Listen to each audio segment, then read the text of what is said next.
ang imong amahan o inahan aron mutaas ang imong kinabuhi. Ayaw pagsupak-supak, listen sa tambag sa imong ginikanan, kamo kana ang imong kinabuhi. Ayaw paminaw sa tambag nga nasa gawas nga wala masubay sa balaod sa Ginoo.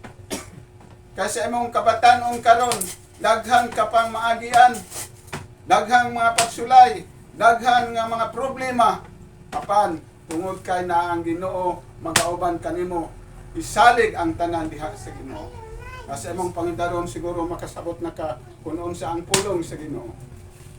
Ang imong ginikanan nag-alagad sa Ginoo, kinahanglan ikaw magasunod kaniya nga mag-aalagad pod sa Ginoo.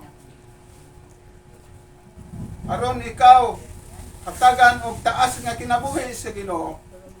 Ikaw Gina, sa imong pangidaron karon, ayaw paghuna-huna nga ikaw nga nang imong pangidaron hamubo na lang ang panahon alang kanimo.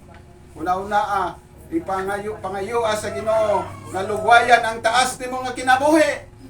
Aron ikaw makahatag pa og lugang nga mga pagtulunan sa imong nga silingan, sa imong kapartihan nga ikaw nagkinabuhi subay sa kabubuton sa Ginoo.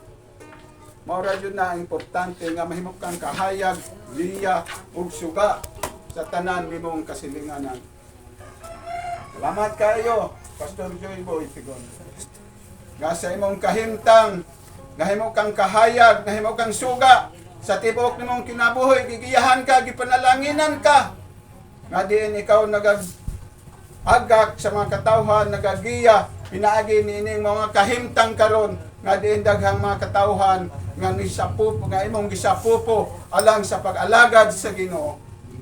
Sa imong kahimtang ako nalipay, daghang mabag-o, daghang mag-usab sa ilang kinabuhi, daghang kabig alang diha sa luwasan nga imong madala diha sa ilang sa Ginoo aron sa pag-alagad sa paglahutay hangtod unya sa pagbalik sa Ginoo. Mao ra importante nga kinahanglan kitang tanan adunatay pagkinabuhi sa ingon nga kita unya sa adlaw sa paghukom makadawat kita sa kinabuhi nga walay katapusan.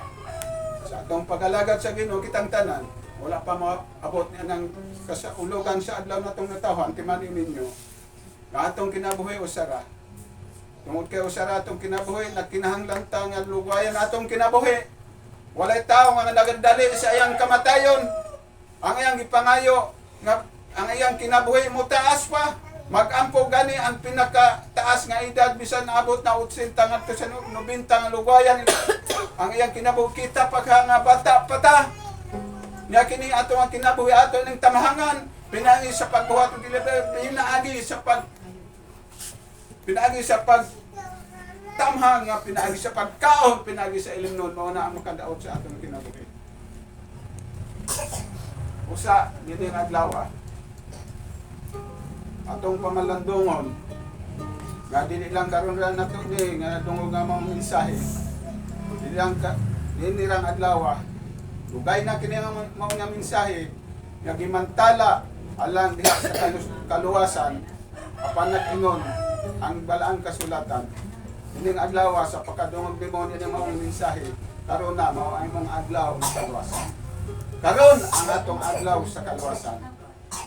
Nang sugod atong adlaw sa kaluwasan. Busa, salamat kayo sa inyong pagpatalinghog. Ang Dios magapanalangin kanatong tanan. Salamat kayo, Pastor. Salamat.